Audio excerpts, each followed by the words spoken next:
Alright, ladies and gentlemen, I'm here on the show, and I'm here to talk about the truck race tonight from Nashville. Trucks have been off for a month. This is their first race in a month. I don't know why they have so many breaks this long. Too many breaks that last a while. But Christian Akis dominates and wins Nashville. He leads flag to flag. So he led from the opening green flag till the end. Had the best truck. Corey Humm looked to be able to try and challenge him in stage 2. Had a bad pit stop, fell back. I mean, it's just kind of a boring race for the most part.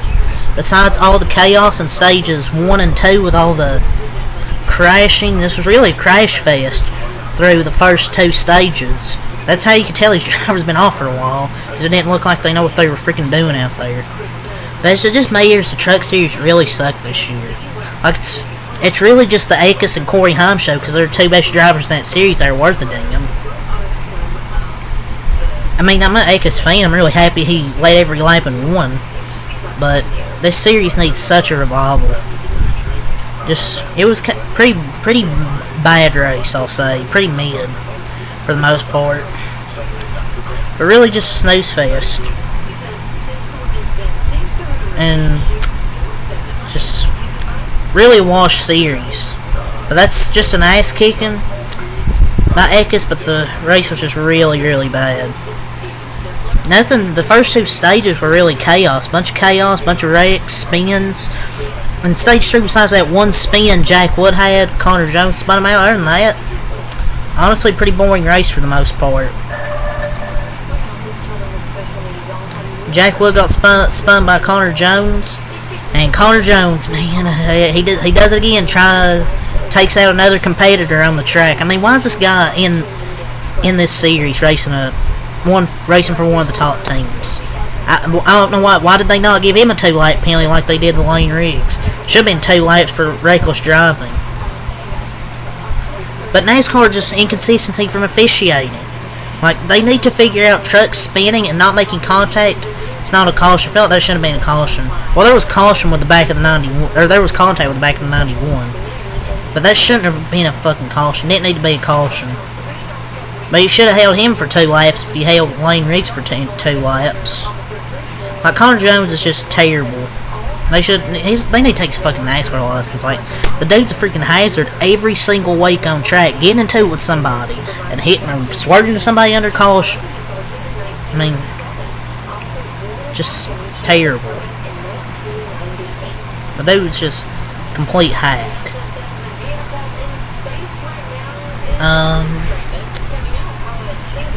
What else all happened? Oh yeah, then there was that wreck with Parsons and Riggs. A caution after they were making contact for a few laps. I mean, Parsons really just tried to wreck him for a few laps, it felt like. But then they give Lane Riggs a 2-lap penalty. Then it comes out like a few minutes later, he's held for 2 laps for reckless driving. Kind of looks like Stephen Parsons was one who was more reckless. And I really hope they don't keep this standard for the rest of the season. Because it looked like, what exactly was reckless there?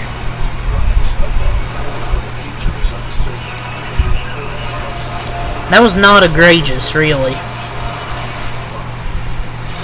It's completely different. Austin Hill hooked somebody on backstretch on purpose. And this is just spinning someone to a corner. People will go out of their way to defend NASCAR so much. Riggs was getting wrecked by Parsons twice before. If you're about getting wrecked twice before by somebody, you've had enough. You're gonna spin them out. And how's Parsons getting held for trying to wreck him? But how many is Parsons getting held for trying to wreck him twice? Oh yeah, you got none. I think his truck being banged up is a penalty enough. But it's just nonsense. Like, let them handle business. NASCAR's just always inconsistent with their calls. It's just nonsense. But yeah, that happened as well. And Bob tried to use an example. Oh, Hocevar was held 2 laps last year. Montefiore. I mean, I love Bob, but he always ass kisses NASCAR. You can't. I know you work for Fox, but come on, Bob, you're better than that. He didn't rear hook him. That's a different fucking thing. That was hooking guy though. Like, NASCAR's just too controlling at times. That shouldn't have been a 2-lap penalty. And then there was a stack up in this race on one of the restarts where they were just playing. Felt like people up front were just didn't go. It's just like, why do they suck so bad at restarting? Like, there were so many wrecks. There was like 3 of them that happened like on the fucking restart. Like, kind of a tough watch. Michael Walter after that, he almost let out a retard zone. Yeah, that was funny. He's like, restart zone. That was funny. But yeah, Dawson Cram spun out because of the stack up. Chase Purdy didn't go. And basically that's what happened. Boyers had some damage, front end damage. But it's just, you wouldn't know that by listening to the radio. More like his mouth was overheated from all the cussing on the radio.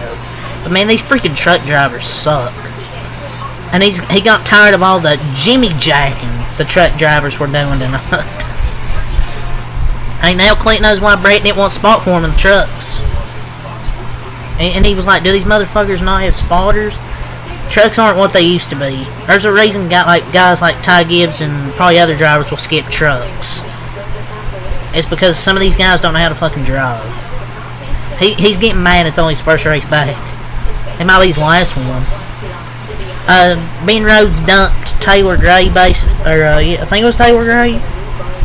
And basically, Ben Rhodes just plowed through him. No love lost.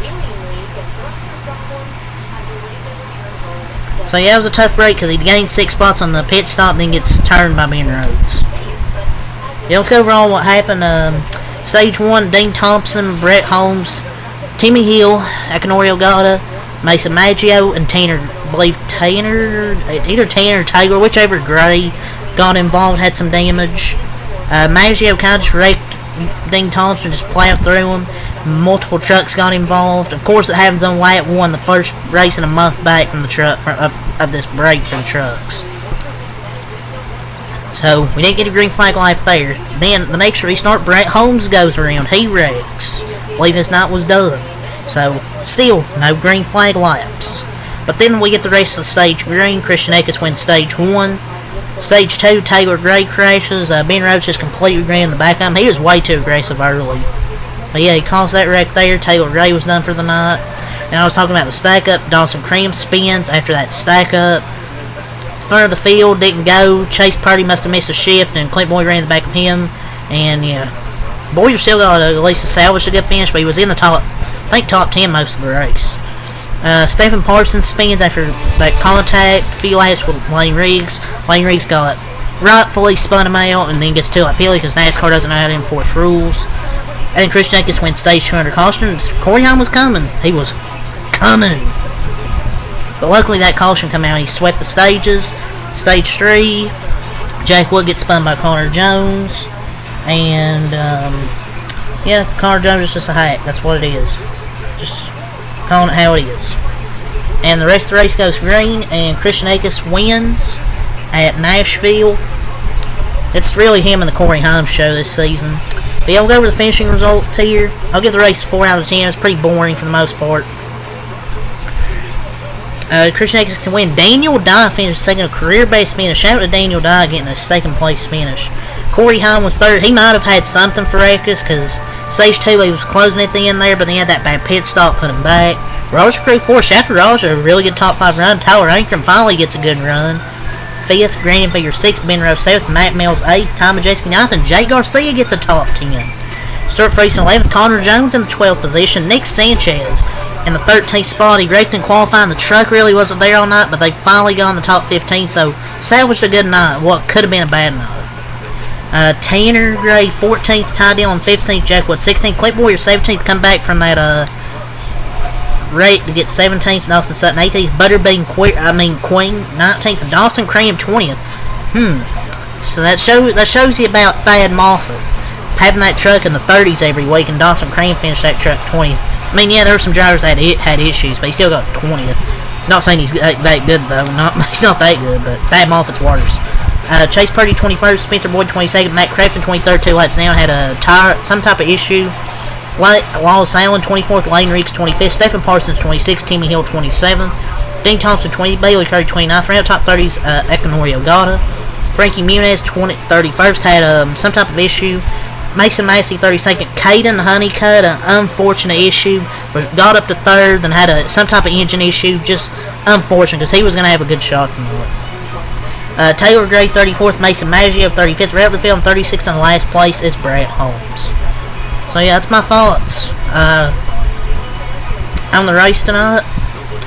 Just complete ass kicking by Christian Akis, but really a boring race for the most part, just a wreck fest. But yeah, it's really all I got for tonight, so until next time, I like. Peace.